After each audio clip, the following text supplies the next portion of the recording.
HOA officers tried climbing my fence. It's electrified and motion-tripped with warning signs. Have you ever wondered what happens when a power-hungry HOA crosses the line literally into someone's private sanctuary? It was a crisp Saturday morning when I woke to the blaring screech of my electrified fence's alarm. My heart raced as I bolted to the window, expecting a raccoon or a stray dog. Instead, I saw two figures in khakis and clipboards, HOA officers Karen and Steve, sprawled on the grass, clutching their arms and cursing. Warning signs plastered every few feet on my 6-foot fence screamed, "Danger! Electrified fence! Do not touch!" Yet there they were, trying to scale it like suburban ninjas. My security camera footage, which I later reviewed, showed them ignoring the signs, laughing as they planned to catch me in the act of some vague violation. The shock wasn't lethal. Me systems designed to deter, not harm, but it was enough to send them tumbling. This wasn't just a trespass. It was the climax of months of harassment from an HOA drunk on control. The trouble started when I moved into Willow Creek, a quiet neighborhood with a notorious HOA. I'm a private guy, a retired engineer who values solitude and builds custom security systems as a hobby.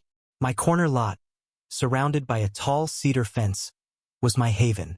But Karen, the HOA president, and her sidekick Steve, the compliance officer, had other plans. It began with petty complaints. My fence was too imposing, my mailbox too modern, my grass a 1/16 of an inch too long. I complied where I could, but their demands grew absurd. They wanted access to my backyard to inspect for unapproved structures. No warrant, no reason, just their word. I refused, citing my property rights.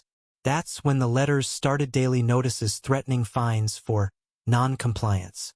They even sent a drone over my yard, which I promptly disabled with a legal signal jammer.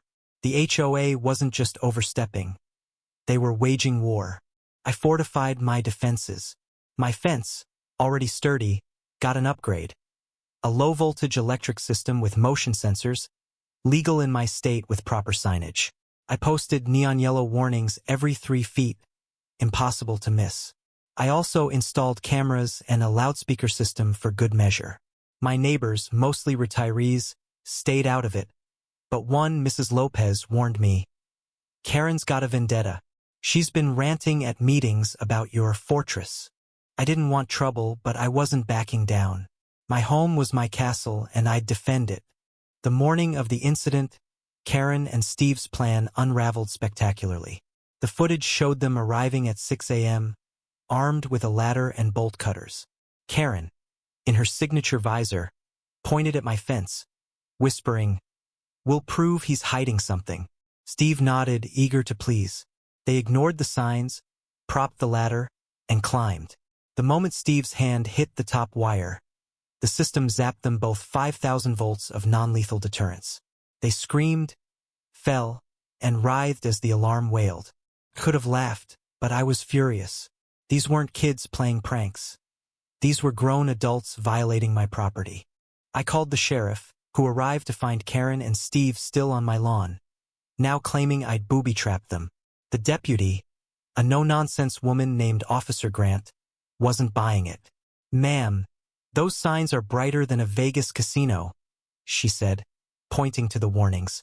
"Why were you climbing a private fence?" Karen stammered about HOA duties, but Steve, red-faced, let slip. "She said we had to get proof he's got an illegal shed." Officer Grant raised an eyebrow. "So you trespassed?" The truth spilled out. Karen was obsessed with controlling the neighborhood, and my refusal to bend had driven her to this desperate stunt. Then came the twist. Mrs. Lopez, my quiet neighbor, rolled up in her golf cart, phone in hand. She'd recorded Karen's rants at the last HOA meeting, where she'd bragged about taking down that recluse and teaching him a lesson. The audio was damning. Karen admitted to planning the trespass, even joking about cutting my fence. The crowd of neighbors, now gathering, gasped. Mrs. Lopez, usually meek, stared Karen down. "You've bullied us all for years. This ends now." The shift was palpable. Karen's reign was cracking. The confrontation escalated at the sheriff's office, where I filed trespassing charges. Karen tried her usual tactics: tears, indignation, claims of community service. But the evidence was ironclad. My footage, the signs, Mrs. Lopez's recording. Steve, sensing the sinking ship, turned on Karen, admitting she'd pressured him into the scheme. The sheriff's report noted their reckless disregard for private property and safety. My fence was legal, my signs compliant, my rights clear. Karen and Steve faced misdemeanor charges, and the HOA board, under pressure from outraged neighbors, voted to remove them both that week. Karen's downfall was swift and brutal. The neighborhood newsletter, once her propaganda tool, published a scathing editorial, "HOA leadership must respect boundaries." Neighbors shunned her at the community pool. Her visor became a symbol of shame. Steve moved away, unable to face the gossip. I heard Karen tried selling her house, but buyers balked at the toxic HOA reputation she'd helped create. Her empire of petty fines and power trips collapsed, leaving her isolated. My fence, once her obsession, stood untouched, a silent rebuke. The aftermath felt like a weight lifted. Mrs. Lopez and I became unlikely allies, sharing coffee and stories of Karen's antics. The new HOA board, led by a sensible retiree, slashed the rulebook and focused on actual community needs. I didn't glow-tide, only wanted peace, not revenge. But watching Karen's tyranny crumble was satisfying. My home was mine again, and the neighborhood breathed easier. What would you do if someone tried to invade your space, ignoring every warning? Was I right to stand my ground, or should I have tried harder to de-escalate? Share your thoughts. I am curious where you stand on the line between privacy and community.